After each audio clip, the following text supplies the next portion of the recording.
안녕하세요. 화상관제인 홍인필 변호사입니다. 이번 시간에는 2030 MZ세대의 개인 파산 회생 증가 원인에 대해서 간략하게 한번 살펴보기로 하겠습니다. 2030 MZ세대의 개인 파산 회생 증가 원인이 무엇인가? 첫째, 코인 투자 실패일 수가 있습니다. 신문에 보도된 대로 50억 이상 자산가도 500명 이상이라는 보도도 있었죠. 그러나 코인 실패 후 수천만 원 이상의 빚을 진 채무자는 오히려 수만 명일 수가 있습니다. 그 다음에 이제 두 번째는 주식 투자 실패죠. 8만전자, 삼성전자 얘기죠. 8만전자, 10만전자 간다라고 했는데 현실은 어떻습니까? 최근에 4만원대까지 떨어졌죠. 5만전자에서 4만전자가 됐습니다. 그렇듯 이제 주식, 더군다나 이제 우리나라의 어떤 주식 시장은 안 좋죠. 그래서 이제 서학개미라 그래서 미국에 투자하신 분들도 상당히 많습니다. 물론 그분들은 이제 이익을 얻을 수도 있습니다. 세 번째, 젊은 분들도 수익형 부동산 분양권을 많이 보유했습니다. 이거는 임대 수익 혹은 전매 차익을 노리고 중도금 및 잔금 준비 계획 없이 무리한 계약을 했죠. 10%를 현금으로 투자만 하면 그다음 90% 레버리지를 써서 예를 들어서 지식산업센터 같은 경우는 최소 3억입니다. 그 다음에 5억 정도가 기본이고, 그죠?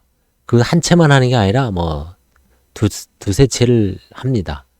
그게 왜 그러냐면 3억에 대한 10%면 3천반이 안 되는데 그걸 투자를 하자마자 30%를 받고 중도금은 이제 은행 대출 받아서 내는데 시행사가 이자를 대납해 주죠. 그리고 좀 있으면 거의 10%에 해당되는 부가세가 환급이 됩니다. 그걸로 또 투자를 해요. 또 환급을 받고 또 투자를 하고 갭 투자처럼 그런 식으로 10%의 어떤 현금과 그 현금도 그 부가세를 환급받아서 투자하는 방법으로 5채까지 한 경우를 봤습니다. 그러다 결국은 전매가 안 돼서 이제 잔금 3년 지나면 이제 잔금을 내야 되죠. 잔금은 한 40에서 50% 됩니다. 분양가에.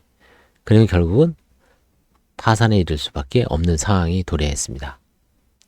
네 번째, 보이시피싱 혹은 로맨스 피싱이라 그러죠. 온라인에서 SNS에서 상대방한테 이제 성적으로 거액의 돈을 이제 송금하거나 이런 식으로 해서 피해를 본 남녀 불문 상당히 많습니다. 그게 이제 그걸로 인해서 이제 파산에 들어온 분들이 간혹 있습니다. 그 다음에 5번째는 이제 명의대여입니다. 명의대여. 부모 혹은 지인, 친구, 가까운 사람한테 부동산을 투자하는데 명의를 빌려주거나 사업 명의에 사업하는데 명의를 빌려줘서 결국은 나중에 그 사업이 실패했을 때 명의자의 책임을 명의자의 책임을 지는 거죠. 명의자. 이런 5가지 원인이 주로 있습니다. 물론 그 외에 여러 가지 원인이 있을 수 있지만 기본적으로 5가지입니다. 그 다음에 이제 또 하나 들면은 전세 사기 피해도 있을 수 있죠. 전세 사기 피해. 젊은 친구들이 경험이 적거나 해서 일단 전세를 1억 5천, 2억. 지금 청년 전세도 많이 대출을 해주니까 1억 5천, 2억 이자가 쌀 때 들어갑니다. 월세는 비싸니까요. 그러다가 결국은 부동산 중개사라든가 임대인 일당의 어떤 사기에 걸려들어서 수십억의 피해를 한 채에서 본 게 신문에 보도되죠. 그래서 6번째는 추가하면 전세 사기 피해로 인해서 개인 파산 혹은 회생에 들어오는 경우가 있습니다.